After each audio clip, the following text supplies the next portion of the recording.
General Sematama umuyobozi wa Twirwaneho hari byinshi yatangaje tugiye kuganiraho ku baturage b'umurenge yavuzeho ndetse n'amajwi turaba tuyumva muri iki kiganiro. Ni mu gihe abaturage ba Minembwe nabo bishimiye uyu mutwe wa Twirwaneho uburyo ukomeje kubafasha. Tubahaye ikaze rero muri iki kiganiro, ndi Abu Dhabi, ndi Habineza TV. Reba ko wakoze subscribe, like, share na comment, ufungure n'inzogera ujye ubasha kubana natwe mu biganiro byose bitaha. Bahaye ikaze ku buryo burambuye. AFC M23 dore ibyo yatangaje.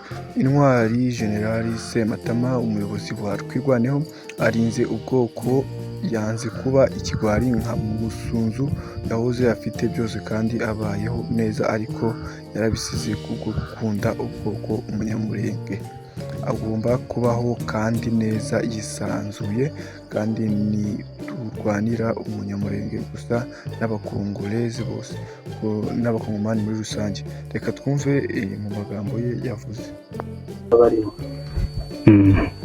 Naje nishimye ubona banze twitegereze neza kuko ari wowe ni jewe twagize ubuganzi bwinshi nyine turahinduka imbeho nishe, ariko ni jewe naje ubabwire ko nabishimiye ko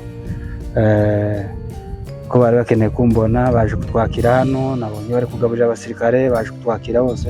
Ubabwire ko naje nabashimiye ko nabonye ubwitange bwabo n'izimano yabo twayishimiye.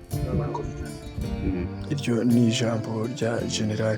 Ni mu gihe abaturage ba Minembwe bishimiye Twirwaneho n'intare za Sarambwe, baravuga ati ubwoko bw'Imana buratabawe. Reka nabo turebe video uburyo byari bimeze mu byishimo, kwishimira Minembwe ko yibashije kubatabara.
Ndabashimiye mwe mwese mwabanye natwe muri iki kiganiro. Mwibuke gukora subscribe, like, share na comment, ufungure inzogera kugira ngo mujye mubasha kubona video zacu zose. Murakoze.